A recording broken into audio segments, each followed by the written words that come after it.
Hey everyone, Kat here. Due to circumstances beyond my control, I'll not be able to release a new episode this month. I'm in the middle of moving and things are so hectic and crazy right now that I wasn't even able to record any new episodes. So please re-enjoy episode 1 and I'll be back with episode 9 for August. Take care and thanks for listening.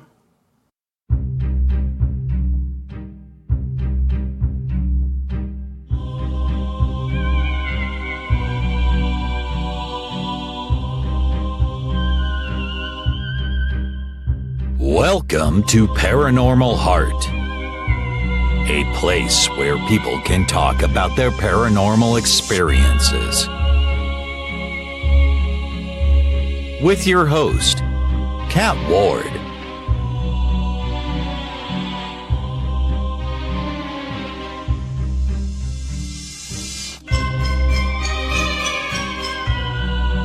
Hi, I'm Kat Ward. Welcome to Paranormal Heart.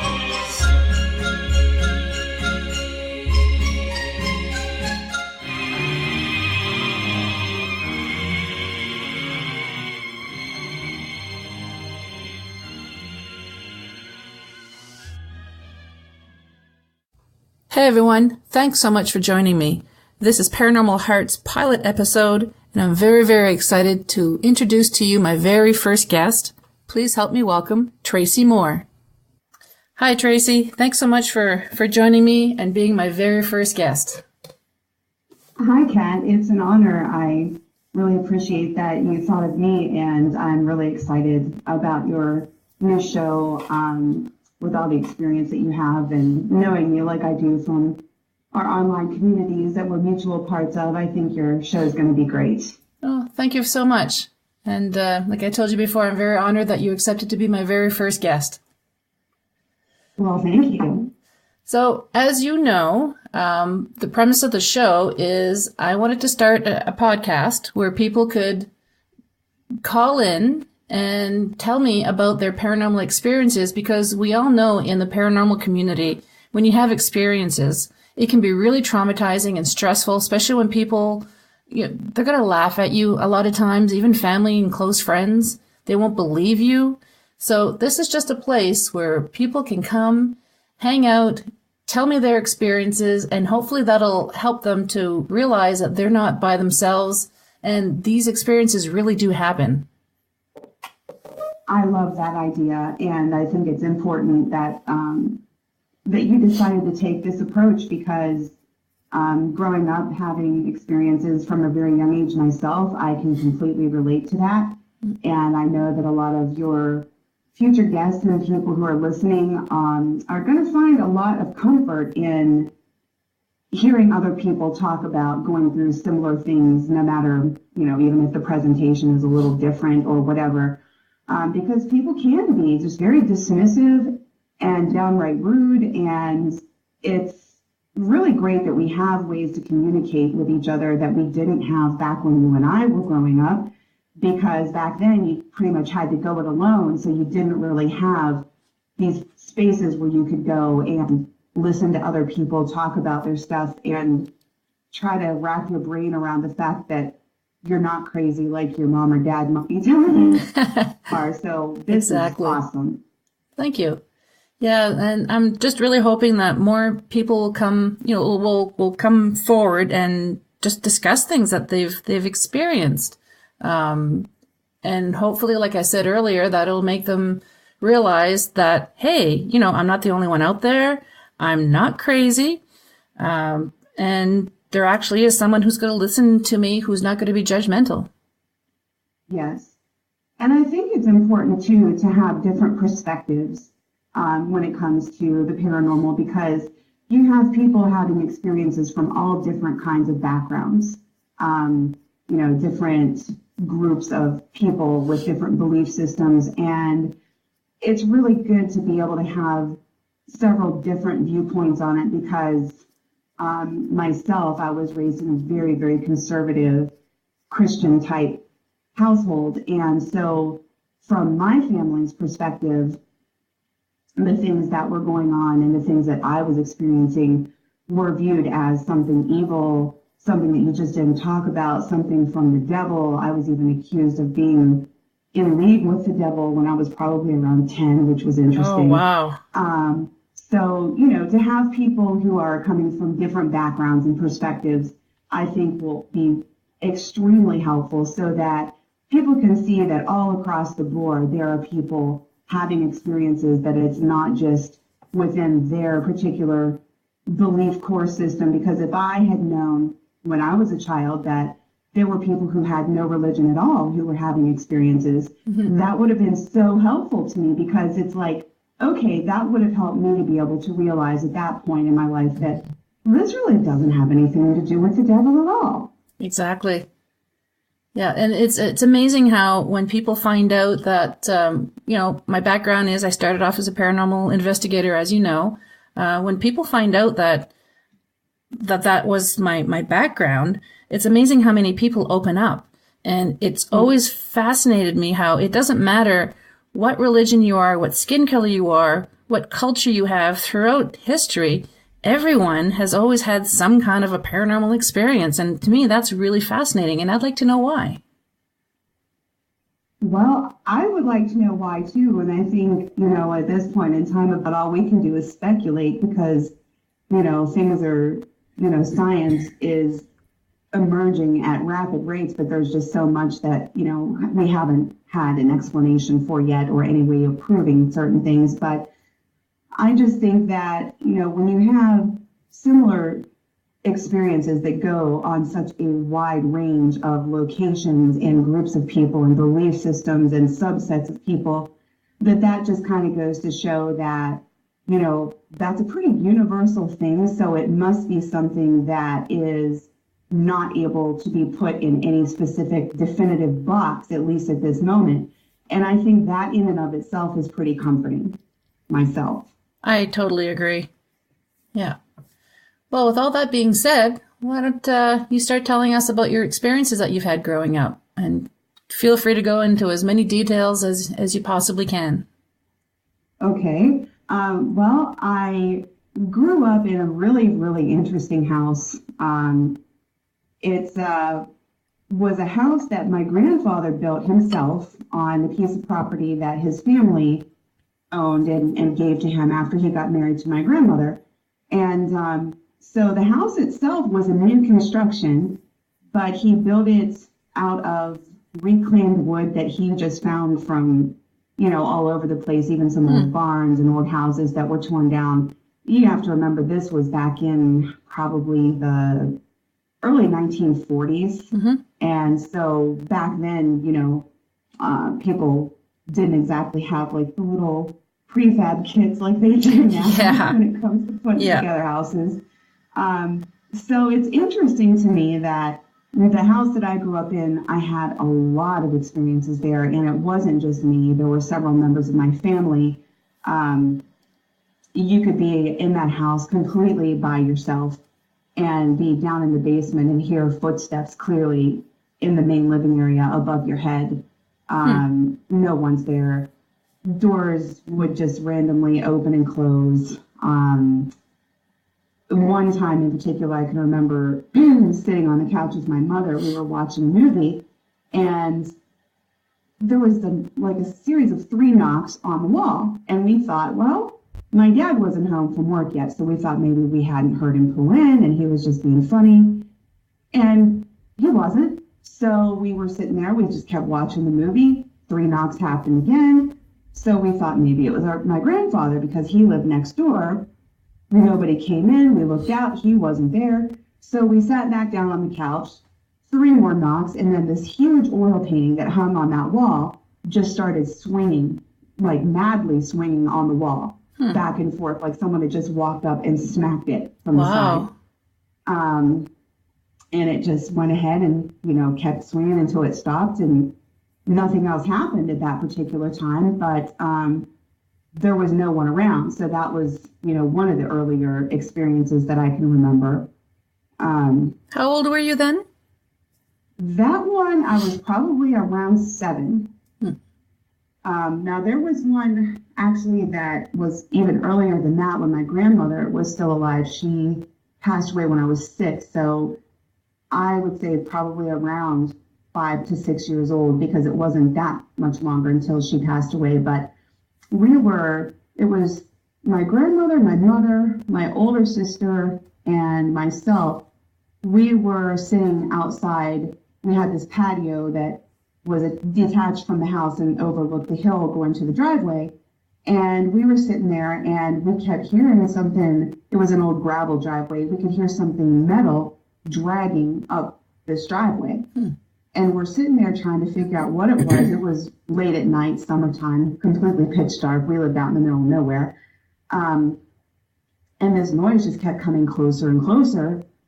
Well, we finally got up and started heading towards the house because, what the heck is going on? So we could hear it reach the top of the driveway, and it was getting louder and closer, louder and closer. You could hear it as plain as day, but there was nothing to see. And then there was another night when we were sitting on my bed, my mom and grandmother and my sister again. We were playing a board game on my bed. I had a cold or a flu or something. And so they drug in, I can't remember what it was, like Candyland or Shoot the Ladders or whatever. Yeah. But we were sitting there playing the game, and all of a sudden, we had a couple of gardens. We had 3. There were 2 that were down over the hill from the house and one that was right up behind the house on the hill. And the one that was up behind the house, we canned a lot. So we would keep all these jars and stuff up there. And I don't know why the jars were kept there. Ask my mom. Well, you can't. She's not here anymore. But anyway, we were sitting there playing this game, and all of a sudden you hear just smashing glass. Like somebody was up there with a baseball bat smashing all of these jars that were up there. And there were probably over 100 jars. Right. Wow. And that's how much glass it sounded like was breaking. Yeah. So we're scared to death. We're just like, what the heck is going on up there? So my mom runs and wakes up my dad. And his typical response was, well, don't worry about it. We're all in here, and whatever it is out there. Go to bed. And he just rolled over and went back to sleep. Typical dad response. I know, right? So we couldn't wait until the next morning. I think it was everybody stayed in my room until I fell asleep, and they slowly trickled out. Next morning we got up, we went up there, and Kat, there was nothing broken. Everything was completely intact. No way. Yeah. Now, do you think your father maybe knew what it was and just didn't want to worry anybody and knew that there was really no broken glass and just everybody go back to bed? Well, see, that was the interesting thing about my dad. I do believe that he did know that there was stuff going on, but because of the religion, he was so freaking scared of it. Right. That he just figured, well, let's just ignore it and not acknowledge it. And it'll just, I don't know if he thought it would go away or if it was just taboo to talk about, but I do believe he was aware, and he just didn't want to face it. Yeah. And he was probably thinking if he ignores it, maybe it won't get any worse. Right. Right. And that's what I can remember them telling me with other experiences that I had, because I'd even seen some shapes and apparitions and things like that when I was small in the house and even outside of the house. And I remember being told, to pray and that would make them leave. Well, it didn't work. And so it's not that I'm saying that prayer doesn't work, but whatever, the case is in my instance, it did not work. Yeah. And so that made it even the more so where I felt guilty, like maybe there was something wrong with me, maybe I was bad. Do you know what I mean? All Yes. these crazy thoughts. Yep. So yeah, I mean, it was just really difficult, and it's as far back as I can remember. I've been having experiences, and I've had them, all my life. And it wasn't until I got up into my probably mid to late 20s that I finally started to get my hands on some books from the library and stuff that I found in the early days on the internet that were just really helpful and helped me to kind of put things in perspective a little bit and not be so freaked out by everything. Right. Because it can be rather freaky, especially when you're a child and you don't really know what's going on. And did any of your family members experience the same things, or did they not say anything? Well, those couple instances that I talked to you about with the picture, with the painting and the glass and the metal, yes, other members of the family did. They were there with me. Right. But they just kind of, their only explanations for it was that there was something, air quotes here, bad going on, and that we really, shouldn't give it much of our attention because we didn't want to, encourage that kind of stuff. Right. Now, did they ever mention anything that they've experienced anything when you weren't around, or did they just pretty much tight-lipped about it all? Pretty tight-lipped, actually. My family was just very, very hands-off with anything paranormal. And I get it because I know, what their mindset was about it. But I wish that they had talked about more because, you can't really say this with 100% certainty, but I'm thinking if they were aware of the stuff that I heard on those few occasions, they had to have experienced more stuff and just not said anything to me, because why would those incidents just be limited to those few occasions with me? Exactly. Yeah. I've found that talking with past clients, if you will, about the experiences that they've had when they were growing up, that they found out later on as an adult that yes, their family members did actually have these experiences too, but it was just more like taboo. They didn't want to talk about it. They just hush hush, sweep it under the rug. Yeah. And it's, unfortunate now because both of my parents are gone and my grandparents have all been gone for quite some time. So my sister and I talk about some of these things a little bit off and on. But the older members of the family, they're no longer able to talk to you about that. And I did try to speak with my dad about some of it in the last couple years before he passed away. And he wouldn't acknowledge it. He wouldn't even acknowledge any of it. He said, no, I never saw or heard anything. Wow. Okay, Dad. All right. But do you think that was true, or he just shut it down and he blocked it out? It's hard to say with 100% certainty, but I do think that he did, and he just, blocked it out. Yeah. Because you could tell when you had these conversations with him that his levels of discomfort were pretty high. Right. And he would make allusions, to things a few times. Just really off the wall comments like, that was a weird house, or, blah, blah, blah, things like that. And then when you try to drag a little more out of him, no, I don't know. I can't describe it. It was just a weird house. Yeah. Okay. It's probably the wind or the house settling. Exactly. So for me, it's, I've always been kind of interested because, a lot of places that, you encounter, paranormal experiences in, there's some sort of a history that explains some of it. But that house, though, since my grandfather built it with his own two hands and there was no structure there previously, I can only come to a few conclusions that there was something going on with that land. Yep. That's actually my strongest suspicion, is that there was something going on with the land. So, because I don't remember actually seeing any, well, there was one apparition that was full human appearance, and I didn't know who it was at the time. I was about 16 years old, and my grandfather was really, his health was starting to decline at the time, and he was in the hospital.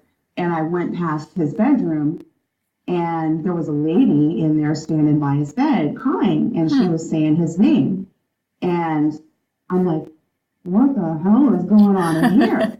Yeah. So it was maybe a year or so later that I was at another relative's house, and she brought up this old photo album, and there was the lady. And no it was way. my grandfather's mother, who I'd never seen a photo of. Huh. And that's who it was there. But other than that one apparition, all of the other things that I saw there were like shadow figures, things that you would see moving out of the corner of your eye. Yep. So I am definitely of the inclination that there was something hinky going on with that lance. Now, where again did you say that your grandfather got the materials to build the house? He got it in all different places. Some of the wood was from old barns, others were from homes that were torn down. So I guess it's always possible. That's my second thought, is that there would be something with the materials because of the history of those buildings. But because of the nature of the things that happened there, I'm more inclined to think it was land-based, but I could be wrong. I was too little to really put together pieces. Right. And it's not like you're recording back then everything that's happening. No. To be able to look back at. Yeah. That's very interesting. So you've pretty much had experiences your entire life. Yeah. Yeah, they're among some of the earliest memories that I have. And and I continue to, experience unusual things to this day. And I have just about everywhere that I've lived, everywhere that I travel, everywhere that I've lived, there's been, except, this is interesting. Come to think of it, I lived in Columbus, Ohio for a while. It was brief, mind you, probably like maybe about a year. But that was one place that I can say I had zero experiences, was when I lived in Columbus, Ohio. I wonder why. I don't know. And I've moved around a lot. Yeah. So have you always had experiences at homes where you're living, or did they ever happen at workplaces? All of the above. The place where I live now is a really full of experience kind of place, because it's a really old building. It was built in the 1920s, I believe, and it was a luxury hotel when it first opened. And there's a lot of history here. There were a lot of not nice things that have happened in this building throughout the course of its history. So it even just has like a feel to it when you walk in. It's just kind of like, ugh. Almost like it's saturated in the walls. Big time. Big time. But yes, I've had experiences in places where I've worked. I remember one place that I worked at was an insurance agency, and the office was in an old, probably 1930s era Craftsman house. But the thing in that place is that, you know how some places where you go, I'm sure you have experienced this, like you'll walk in and you get this really heavy. Oh, yes. Yeah. Yep. Well, this place was a very light and almost bright type of a feel when you walked in, and, kitchen cabinets would pop open and you'd hear footsteps in there and there was nobody there. Every once in a while you would smell, like something baking, and, there was none of that going on. Yeah. We were a business at that point. But that one, whatever was going on in that particular building, it just always kind of felt like somebody's grandma was in there and she was just happy being at home and doing her thing. Now, do you feel perhaps that was more of a residual thing, or, you know what I mean? I think, yeah, I do, because it didn't have like the same feeling to it. There wasn't like the intensity. It was just kind of like things would happen and you would get the smells and stuff, but there was no, like, you wouldn't notice any, strong temperature fluctuations like you get in some really active places. There was no, the best way I can describe it is some places just feel like they're electrified, right? Right. This had none of that, so I think it probably was residual, and it was actually really pleasant. And your coworkers, did they experience the same thing? I didn't even ask them about it because they were it was a family business, and I was the only one who worked there who wasn't blood related. Okay, yeah. Yeah, and they were very religious people, so I just kind of kept my mouth shut and just figured, well, this is my job. I don't want to lose it, so I'm just going to be quiet. Exactly. Yes. I've come across people like that as well, because it's not really a topic that I go around talking to everyone about. No. Yeah. So what else has ever happened? I'm thinking here.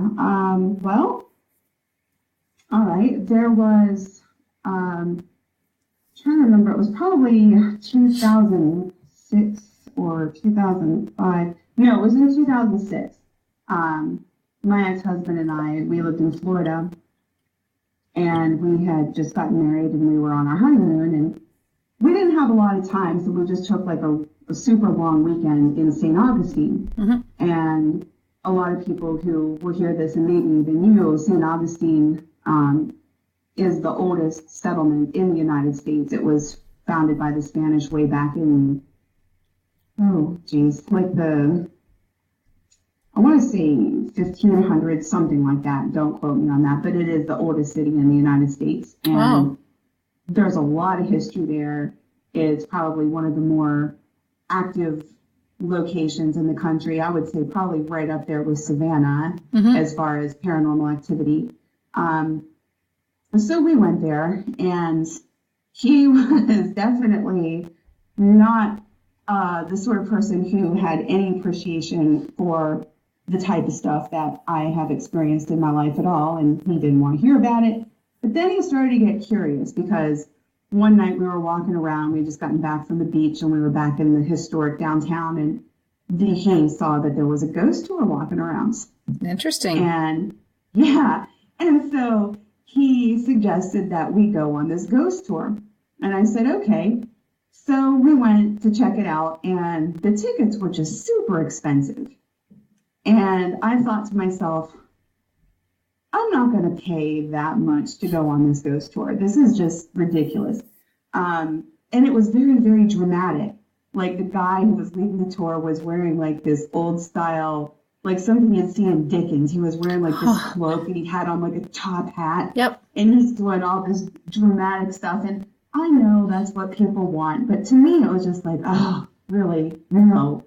So we decided not to do that. And I said, honestly, we could probably walk around, and I could, be able to, if I'm paying attention, point out some stuff. And he says, yeah, but how do we prove it? How do you prove anything? He said, I could make up shit too. And that's the words he used. No way. Said, how do you prove it? Yeah. Just because you say so, that doesn't mean anything. He said, but fine, let's go. So we were walking down this one street. I can't remember what it was, but I remember the way the house looked. It was this one-story long house, and it was painted like a butter yellow, and it had like a little bit of gingerbread on the front porch and an old screen door, and something just stopped me in my tracks in front of that house. And I can remember seeing a little girl standing in that doorway, and she was crying, and she was wearing this really old-fashioned type nightgown. And I said, do you see that little girl? He said, there's no little girl there. You're crazy. Oh, God, what did I just marry? And I said, but she's crying. I said, and she's hot. I said, she is really sick. I said, this feels like she has like this super high fever. And I said, it's awful. And I said, this is a long time ago. I said, so this little girl, she passed away from something that gave her a really high fever. Right. And he's like, oh, okay, I've had enough of your hocus pocus crap. Let's just go for dinner. So we went for dinner, and the very next day we were roaming around and happened to come across around that corner, and their ghost tour was stopped in front of the house. And the guy was telling a story about a 7-year-old girl who had died in that house during an influenza outbreak. No. Yeah. Wow. So my ex-husband went from thinking I was full of crap to being terrified of me, and like it was awful. I mean, he looked at me like I was gonna I don't know what. He was just terrified of me. And we went to dinner, and his hands were shaking as he was eating. No way. And he says, I don't even want to talk about any of this stuff with you ever again. He said, this is creepy. You freak me out. He said, we're not ever going to do this again. And I said, okay. He couldn't handle it. Yeah. Wow. That's quite the experience. Oh, definitely. It was very interesting. And I like it when, and I'm sure you do too, because sometimes I'm not sure what your style of investigation is, if it's more intuitive, if it's more equipment based. A little bit of both. Okay. It's really interesting when you can either detect with equipment or intuitively that there's something going on, and to be able to verify through historical record that something at least similar to what you were picking up on happened there. Yes. And you know as well as I do, that doesn't happen often enough. And it does kind of make you feel sometimes like, well, what if I am just making up all these stories in my head? But then when you get that validation once in a while, it helps you to keep yourself grounded. Exactly. I was visiting a friend one time quite a few years ago and never been into his place before. And so we all walk in, and I was drawn to this particular wall where he had pictures, you know. And then out of the blue, he just said, you know, oh, I don't know why it happened, but one day one of the pictures over there just flew off the wall. It didn't just slide off. It flew off it halfway across the living room. And I'm thinking, holy cow, are you serious? So it's nice when you have a validation to what I call my spidey senses, you know. Mm-hmm. It's really, it gets me every time. That validation just gets you so excited. It's like, oh, wow, this is so neat. It really is. And that is one of those, and that reminds me, like in this building that I live in now, I used to live in a different apartment, one floor above where I live now. Mm-hmm. And in that apartment, there was a good bit of activity in that apartment. Nothing had ever frightened me, but it was pretty active. The one I'm in now, thankfully, is pretty calm. But up there, I remember I used to keep all of my tea on top of my refrigerator because I always have a lot of tea. I'm a teaaholic. I will tell anyone unashamedly. But quite often I would be sitting on my couch, and clear from the kitchen, a whole box of tea would just fly off the top of the refrigerator and land by my feet. No way. On the couch. Oh, yeah. It's time for a cuppa. Really? And so the first time it happened, I'm like, oh my God, what the heck? What's going on here? But it would happen about every 3 weeks, every month, you know. It wasn't like every day, which is, thank goodness, every 2 weeks or so. But it never hit me. It's not like, you know, I honestly believe that whoever was still in that apartment probably just liked tea too. Yeah. And they were just tossing the tea over to be like, hey, you know, let's have a cup of tea, or, you know, because sometimes it would be different ones that it wasn't always the same tea that would come over. Mm-hmm. So I found that was interesting too. And I always but there were certain ones that never did fly off.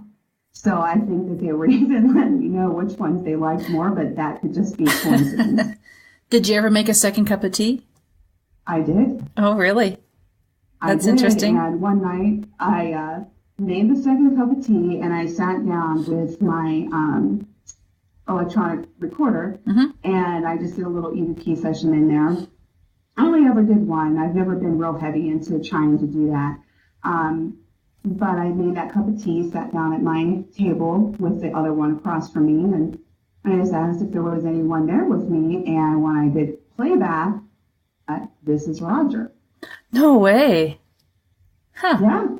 And it's really weird because this is not that old, but I'm looking at it right now from my living room window. There's this really old building across from where I live, mm-hmm. and there are two massive gargoyles that are in front of this building. And one of the gargoyles is named Roger, and it's after a local figure who was pretty prominent. Huh. Interesting. So I don't know if it's the same Roger or whatever, because the history, I think, is not old enough, but who knows? I have no idea. But I thought that was kind of weird that I did that EVP session, and then it was maybe a few weeks later I went over there because there's a really good crystal store in there that I like to go to. Mm-hmm. And for the first time, I just happened to pay attention to one of the gargoyles and saw the nameplate Roger, and I'm like, huh. Well, that's interesting. That's amazing. Yeah. So that was in the apartment that you were in above where you are now? Yes. Yes. Do you know if anybody's... Oh, sorry. Oh, no. Does anybody live up there now? Like, Yeah, there's been, I think, only one person who's been living there since I moved in. Be interesting to get to know them to find out if they've had any experiences. Unfortunately, I have gotten to know him, and no, thank you. Oh. He's this really creepy old dude that's just really, yeah, he's bizarre. And he's kind of pervy, so yeah, I'll pass. Yeah, no. Yeah, you don't want to go for tea. No, oh my God, no. Sounds like you've lived in a lot of interesting places with lots of rich history. I have, and if I had my way, I would be doing a lot more travel, and that's kind of on my bucket list. I would like, ever since I was a late teen, one of my goals has been to get like a small RV, or maybe even now that they do tiny houses. I would just like to take a whole year and just travel the whole United States. And if I feel drawn to a place, find somewhere to put down stakes and just kind of explore the area for a while. Yeah. I think it would be amazing. That would be a lot of fun. It would. You could just look at the map and see if there's any place that draws you to that particular location and just go. Yeah. There would be absolutely no plan whatsoever. Yeah. I would just start driving and then just, let my gut tell me, okay, turn left at Albuquerque. Albuquerque. You remember that old Bugs Bunny cartoon? Oh, I was just thinking of that, yeah. You read my mind. Well, that's awesome. So, yeah, it has been. It's been very interesting, and I know that there's going to be a lot more. And I'm sure that you've probably done countless investigations and have seen a lot of stuff yourself. And one of these days, I'd kind of like to, just sit down and have a chat with you and hear more about some of the stuff that you've experienced, because I just love hearing about other people's. I'd like so that. I will be listening to your show too, because that's great. I like about that. Yeah. Thank you. So have you ever had any experiences where it totally, you were extremely uncomfortable, or have they all been pretty much like you were okay with them? No. There were a couple when I was a child that I found to be terrifying. But the scariest one is I got together for the first and only time with an investigative team, and I was the intuitive of the group, and we went into this place, and this was one of those just heavy from the second you step through the door kind of places. Yep. And I was pretty green at the time, like as far as I was older, but I hadn't really done a lot of work with this kind of stuff because it was always just so taboo. So I was just really getting my toes in the water at that point. So we went in there and went around, and I picked up some spots in the house, and the homeowner, she verified that all the spots that I, kind of pinpointed in on were spots where things had happened to the family. Right. And they were all negative. There was nothing positive about this energy at all in this house. So we finally got done doing our walkthrough, and we sat down to go over everything. And the family's teenage daughter came home, and she was working at one of the local attractions, which was a fake haunted house set up in a real haunted house for Halloween. Yep. So, which I've always found to be the most bizarre idea. It's like you're going to take a real haunted house and basically mock it by turning it into a fake haunted attraction. Way to go! You're going to take somebody off one of these days. But yep. The girl, one night after work, she had, as soon as she walked in, and she was sitting next to her mother, and we wrapped up what we were talking about. And I looked at the girl and I said, honey, I think you need to tell, what did you do? And her mother turned and looked at her, and she looked very angry. And this was a very religious household. There were crosses hanging everywhere and pictures of Jesus and stuff. So I felt bad calling this girl out, but I knew that she had the answer to this.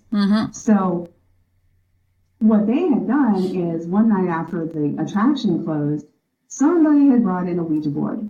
Oh. Yeah. And they sat down in this very haunted location and were basically making a mockery of it. And the girl, she was terrified because it was within 36 hours of when she participated in this that the thing started to happen at her family's home. Wow. And her mother was angry. Oh, she was so angry with her. And I talked her down off the ledge and said, look, she's a kid. She was there with a group of people. Don't be mad at her. She made a mistake. Just, this is not the time. You just can't. I think she's learned her lesson. Look at her face. She's been kicked out. This is wrong with you, okay? Yeah. And I said, and tell your mom and tell me and everybody else sitting here. I said, you ever going to use that again? No. So, the thing that ended up happening after that made it even worse because it was the heaviest, darkest type energy that I've felt to date. Is I ended up taking whatever it was home with me. And I didn't do it on purpose. I don't know, I think, like I said, I was young and green. I think it just, I was there. It knew that I knew what it was and I could communicate. And whatever the case may be, I spent that entire night throwing up like crazy. No. I was so sick, physically sick for days. And I finally was able to just do everything that I knew to do, ton stage and, all kinds of stuff happened. And everything was okay. But that was the most frightening experience that I had because I actually brought something really dark home with me. Wow. How long until that dark entity was gone? Probably about 4 days. Wow. 4 days too long. It really was because I was only physically ill, throwing up physically ill for that first night. But I was sick for the entire 4 days, just very weak and all kinds of pain and different sensations in my body. And I would see just like shadow people and black masses with actually, not much shape. It was just really, it was intense. That was the most intense 4 days I've ever spent as far as something paranormal goes. Like I'm goosebumped all over my body right now just talking about it. Yeah. Because it was, and that's why I always recommend that people understand that having a paranormal experience is something that a lot of people do. Seeking out paranormal experiences, whether as an investigator or just because you want to see if it's real, it really should not be approached as a game because exactly. It isn't a game. No. The way that I've explained it to some people before is might be a bad way to explain it, but it gets the point across. Is picking up a firearm is not going to be dangerous. If it's loaded, it's not going to be dangerous, but you have to respect it and know how to handle it. Yes. Yeah. No, I think that's a very good, way to put it because, of course, not every experience is going to be bad or scary and it's not all to be feared. But if you go in, just kind of half-cocked with not much understanding or respect, it's like if I were to show up at your house and for some reason you would have left your front door unopened, unlocked, and I would just walk in and start calling out to you like, hey, yeah. I know you're in there. Come out here and show yourself to me. Come on. Yeah. That is so rude. If you wouldn't do something to a living person, why in the world would you do it to a dead person? Exactly. Always have respect. Yeah, totally agree. Okay, well, I think that's going to be it for today. Okay, well, I really appreciate you having me on, and I wish you luck. Well, thank you so much. I really appreciate you coming on, and hope to have you on again at another time. That sounds good. Great. Well, thank you so much, and you take care. You too. Thanks. Bye. Bye. Before I end the episode tonight, there's a few people that I'd like to thank. If it wasn't for them, I would never have been able to get this podcast up and running. Jonathan Mallard of Odd to Newfoundland, Jim Mallard of the Mallard Report, the fastest hour in paranormal talk radio, Justin Cancelleri of Paratruth Radio, and last but certainly not least, Brian Anderson. The amount of information that you passed on to me is greatly appreciated. You guys are brilliant. Thank you so very much, and I really appreciate your friendship. Thank you, guys. Paranormal Heart would like to extend a special thank you to PurplePlanet.com for supplying the music for the show. The views and opinions expressed on Paranormal Heart are those of the host and participants. Well, we've made it to the end of another episode. Thanks so much for listening. Until next time, take care of each other. And if you'd like to be on the show or have questions or comments, just drop me an email, paranormalheart13@gmail.com.